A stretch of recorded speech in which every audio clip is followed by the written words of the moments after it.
Halo pemirsa sekalian, jumpa lagi dengan saya, Martin, di Retro Kini. Review movie terbaikmu, edisi kali ini.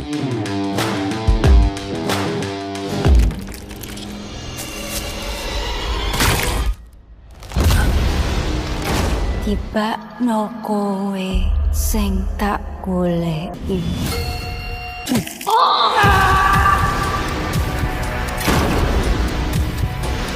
Saiki kowe sing mati. Apa aku sing mati?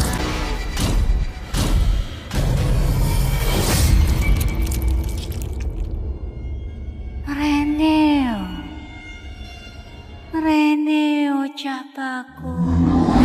Nama Siddhartha Tata mulai mencuat. Setelah film garapannya, Waktu Maghrib, produksi Rapi Films, berhasil meraih 2 juta penonton tahun 2023 lalu. Film horor, tanpa memasang bintang kenamaan, dalam peran utamanya ini, berhasil digarapnya dengan maksimal, dengan kualitas yang bagus, serta cerita yang menarik. Beti ganggu kowe.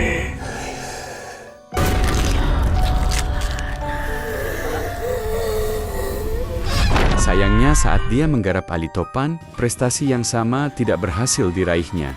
Ali Topan hanya mampu menjaring sekitar 50 ribuan lebih penonton.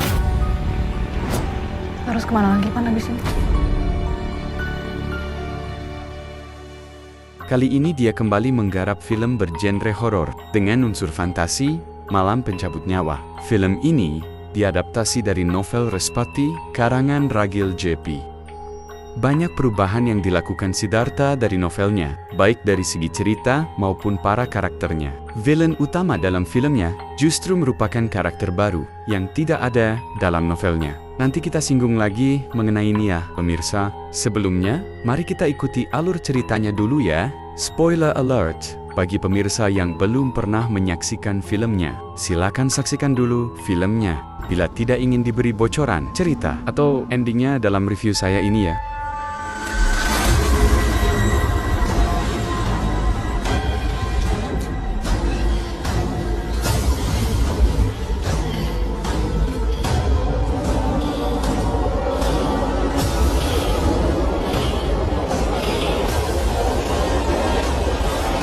Malam Pencabut Nyawa berkisah tentang Respati yang menderita insomnia sejak kedua orang tuanya meninggal dalam satu kecelakaan mobil yang tragis. Dia sekarang tinggal berdua saja bersama kakeknya. Dia juga sering bermimpi berada dalam satu area serupa hutan yang menyeramkan dengan sosok wanita yang sering menghantuinya. Untuk bisa lepas dari mimpinya yang menyeramkan itu, dia harus membunuh dirinya untuk kembali ke alam nyata. Selain sosok wanita menyeramkan itu, ada lagi sesosok wanita tua yang memberinya peringatan bahwa tidak seharusnya dia berada di alam itu. Ternyata Respati punya kemampuan untuk menjelajahi alam mimpi dalam keadaan sadar, yang baru disadarinya kemudian. Dia juga punya kemampuan memasuki benak seseorang. Dengan menyentuh orang tersebut, dalam satu mimpinya, dia menyaksikan seorang laki-laki mati dibunuh oleh sosok wanita yang sering menghantuinya. Ternyata laki-laki itu mati juga dalam dunia nyata, dari berita yang dilihatnya di televisi. Respati bersahabat dengan Tirta, teman sekelasnya. Dia sering curhat pada Tirta tentang mimpi-mimpi anehnya. Suatu kali sekolahnya menerima siswi pindahan dari Jakarta, Wulan. Namaku Wulan. Salam kenal. Wulan adalah anak yang pendiam dan sering menyendiri. Dari keterangan yang berhasil dikoreknya, Tirta memberitahu Respati bahwa Wulan sering kesurupan di sekolahan sebelumnya, sehingga membuat resah teman-teman sekolahnya terdahulu. Itulah alasan mengapa dia pindah ke sekolahan mereka berdua. Teror dari wanita misterius dalam mimpi Respati mulai semakin sering terjadi. Saat upacara bendera di sekolahnya, dia dihantui oleh sosok menyeramkan yang membuatnya takut.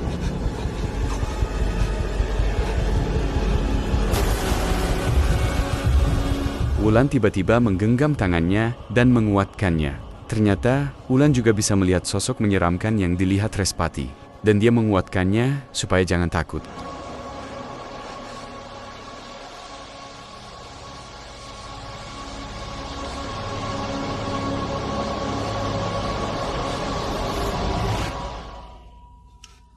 Sejak itu, Wulan jadi dekat dengan dia dan Tirta. Wulan juga merupakan satu-satunya Udah lama orang kamu kayak yang gini. tidak bisa dia masuki alam mimpinya. Bisa lihat apa yang aku lihat. Tapi aku belum tahu apa. Mengetahui penyakit insomnia yang diderita cucunya, Sugiman, kakek Respati, membawanya menemui Dr. Lesmana untuk mengatasi gangguan susah tidurnya ini. Tapi resep obat yang diberikan Dr. Lesmana seolah percuma karena tidak membuat kondisinya membaik. Jawab betul nih.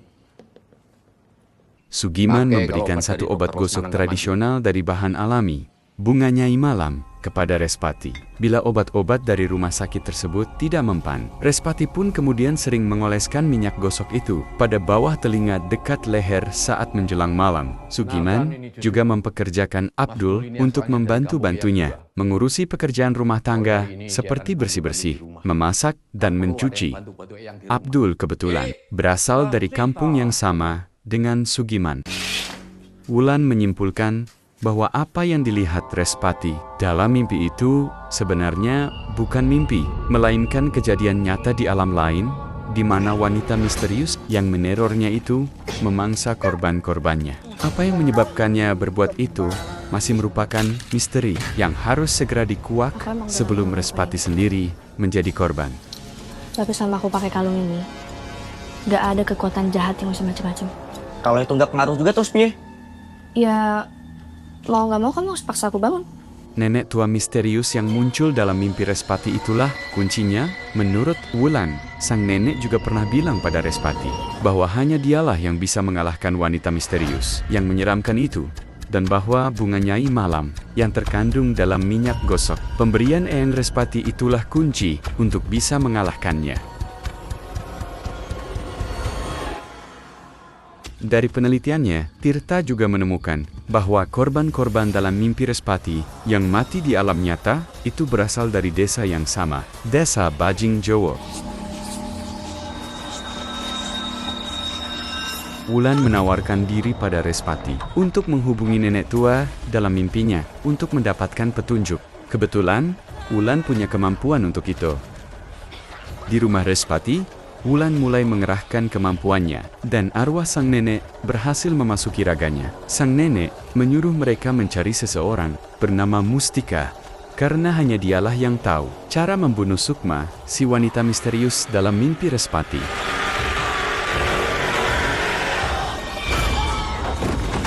Sugiman, yang mengetahui kejadian ini, akhirnya bercerita kepada cucunya bahwa dia juga berasal dari Bajing Jowo, dan 20 tahun lamanya tinggal di sana. Kini waktunya Eyang menjelaskan tentang Bajing Jowo kepada kami. Orang-orang sedesanya percaya bahwa mereka semua adalah keturunan dari Nyai Gadung Melati, sosok penjaga Gunung Merapi. Mereka juga percaya bahwa kekuatan gaib dari sang Nyai tidak akan menghilang dan akan diturunkan kepada beberapa keturunannya. Siapapun yang berasal dari Bajing Jowo, dia mungkin membawa kekuatan gaib itu bersamanya. Dengan petunjuk dari sang nenek untuk menemukan tempat tinggal Mustika, Respati dan Tirta akhirnya pergi mencarinya. Singkat cerita, mereka berhasil menemukan Mustika yang ternyata adalah sang nenek dalam mimpi Respati. Mustika menceritakan tentang latar belakang Sukma yang ternyata seorang dukun sakti di Bajing Jowo. Dia tinggal bersama seorang bocah laki-laki yang sudah seperti anaknya sendiri. Dia merasa bahwa dia adalah titisan dari Nyai Gadung Melati. Dalam rangka mempersakti dirinya, dia sering mengorbankan orang-orang yang menjadi pasiennya.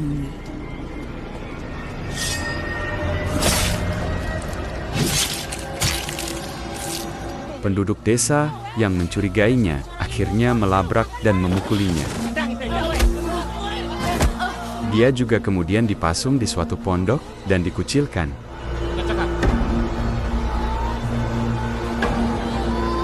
Beberapa minggu kemudian, setelahnya, Sukma ditemukan sudah tidak bernyawa tanpa ada yang tahu sebab kematiannya. Para penduduk tidak ada yang berani menguburkannya. Beberapa hari setelahnya, jasadnya tahu-tahu menghilang. Mustika percaya bahwa Sukma masih ingin hidup dan mengambil kekuatan dari orang-orang yang memiliki darah Nyai Gadung Melati. Dia juga yakin bahwa si bocah laki-laki yang hidup bersama Sukma adalah penyebab dari semua ini.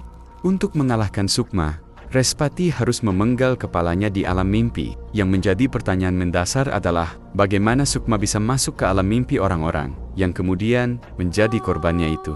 Dan juga alam mimpi Respati sendiri.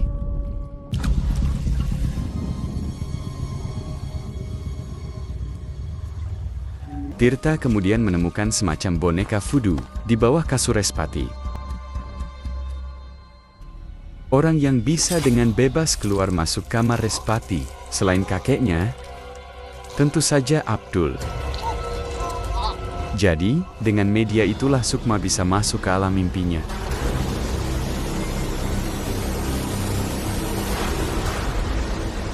Saat memasuki kamar Sugiman, mereka menemukan bahwa Eyang Respati ini sudah tak sadarkan diri. Mereka juga menemukan boneka voodoo di bawah kasurnya. Respati kemudian memegang tubuh kakeknya untuk memasuki alam mimpinya.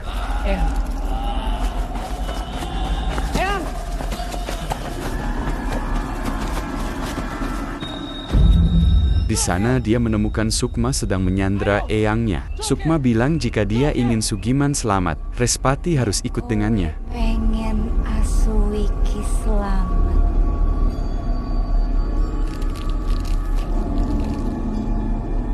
Reneo.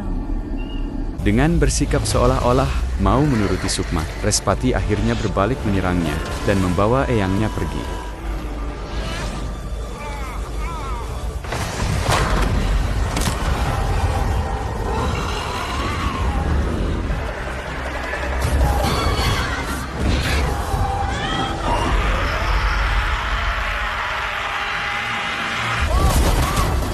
Sugiman malah menusuk Respati supaya keluar dari mimpinya. Karena dia khawatir cucunya ini malah akan menjadi korban Sukma. Dia mengorbankan dirinya sendiri supaya cucunya bisa lepas dari cengkeraman Sukma. Respati menyentuh kembali sang kakek untuk masuk lagi ke alam mimpinya. Namun kali ini hal itu tidak bisa dilakukannya. Nggak punya siapa-siapa lagi.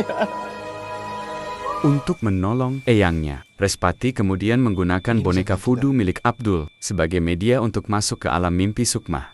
Dia menyuruh Tirta dan Wulan untuk pergi ke rumah Abdul karena dia yakin jasad Sukma ada di sana. Mereka harus memusnahkan jasad Sukma dengan membakarnya. Klimaks Malam Pencabut Nyawa menyajikan final battle Respati versus Sukma yang digarap dengan cukup keren dengan adegan mereka bertarung di langit-langit kamar dan dinding-dindingnya yang cukup mengesankan serta diparalel dengan Tirta dan Wulan yang harus menghadapi Abdul dulu sebelum menuntaskan misi mereka untuk membakar jasad Sukma yang juga cukup seru. Tentunya pemirsa sekalian sudah bisa menebak siapa pemenangnya, bukan? Oke, pemirsa, saya cukup puas dengan film ini, di mana temanya mengingatkan saya pada Pemukiman Setan, garapan Charles Ghazali yang juga digarap dengan baik dan serius, yang mencampur genre horor, fantasi, dan action. Alur cerita Malam Pencabut Nyawa tidak sekompleks Pemukiman Setan, dengan karakter yang juga lebih sedikit, namun secara kualitas, film ini tidak mengecewakan. Dan Siddhartha Tata, selaku sutradaranya, punya selera dan standar yang baik yang terlihat dalam kualitas film ini, yang tidak ngasal. Walaupun visual FX di beberapa bagian masih terlihat kurang halus, namun hal ini tidak mengganggu kenikmatan menontonnya secara keseluruhan berkat alur cerita yang cukup oke dan akting para pemainnya yang juga lumayan bagus, terutama bahasa Jawa yang diucapkan para aktornya yang bukan orang Jawa yang terkesan tidak kaku dan maksa. Durung cukup. Menapa wonten cara sanes, Mbak? Obongen mayite Sukma ing alam nyata. Walaupun penggambaran alam mimpinya tidak terkesan wah banget, tapi cukup oke dengan pohon angkernya yang seolah memiliki nyawa sendiri dan terlihat creepy dengan dahan-dahannya yang hidup. Adegan saat Respati sedang tidur di kamarnya dan tahu-tahu terbangun lengkap dengan ranjangnya di alam mimpi juga dieksekusi dengan oke. Penampilan wujud Sukma yang menyeramkan, dengan mulut lebar dan gigi-gigi runcing juga lumayan serem. Poin plus patut diberikan pada Ratu Felisa yang memerankan Sukma dengan meyakinkan dan berhasil menonjolkan keseramannya. Bahasa Jawa yang diucapkannya juga tidak terdengar kaku. Devano Danendra yang memerankan Respati juga tampil cukup oke di sini. Putra dari pedangdut Iis Dahlia ini mampu menunjukkan kebolehannya berakting, dan chemistry-nya dengan Kesha Lefronka, pemeran Wulan, juga tergambar dengan baik. Hubungan pertemanannya dengan Mika Hernan, pemeran Tirta, juga terlihat believable dan natural. Aku mimpiin dia kayak disukai orang. Kiki Narendra yang tampil sebagai Dr. Lesmana juga tampil oke, walaupun screen time-nya di film ini tidak banyak. Pemeran pendukung lain seperti Budi Ros sebagai Sugiman dan Fajar Nugra sebagai Abdul, juga Sri Swarowati sebagai Mustika juga tampil oke di sini. Banyak perombakan yang dilakukan dari novelnya yang berjudul Respati karangan Ragil JP di filmnya. Karakter antagonis utamanya, Sukma, justru tidak ada di novelnya. Demikian juga karakter Abdul.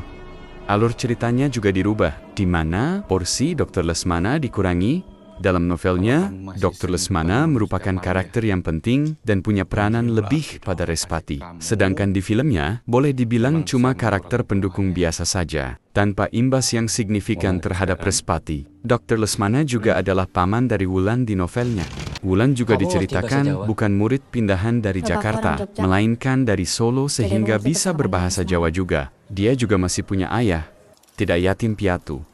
Seperti digambarkan dalam filmnya, dalam novelnya, Respati juga diceritakan masih punya nenek dan juga adik laki-laki, Anggara. Dan juga seorang paman bernama Samsul. Ayah Tirta juga punya kontribusi yang cukup penting dalam novelnya. Dunia mimpi Respati juga diceritakan, melibatkan pintu-pintu yang mengarah pada dunia-dunia yang berbeda.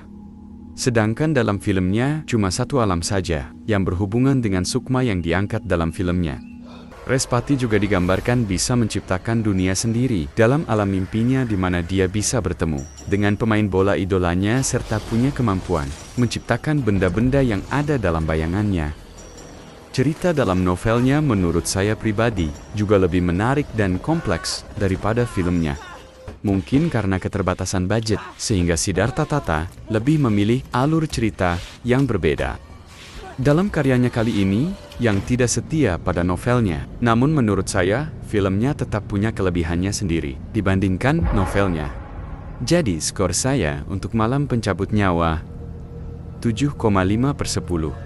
Film ini wajib tonton karena berhasil menggabungkan unsur horor, fantasi, dan action dengan cukup baik, walaupun levelnya masih sedikit di bawah Pemukiman Setan. Kenapa saya jadikan Pemukiman Setan sebagai pembanding? Karena dua film ini punya kesamaan dalam tema dan unsur yang diangkatnya walaupun beda cerita dan eksekusi. Dua film ini juga punya keunikannya sendiri dan memperkaya varian tema dalam perfilman Indonesia. Sayangnya, Malam Pencabut Nyawa hanya berhasil meraup 358.603 penonton per 18 Juni 2024 menurut data dari filmindonesia.or.id. Demikianlah kabar dari Retro Kini kali ini. Jangan lupa like, subscribe, dan aktifkan loncengnya, supaya kalian semua bisa mendapatkan review film-film terbaik hanya di Retro Kini, review movie terbaikmu. See you guys.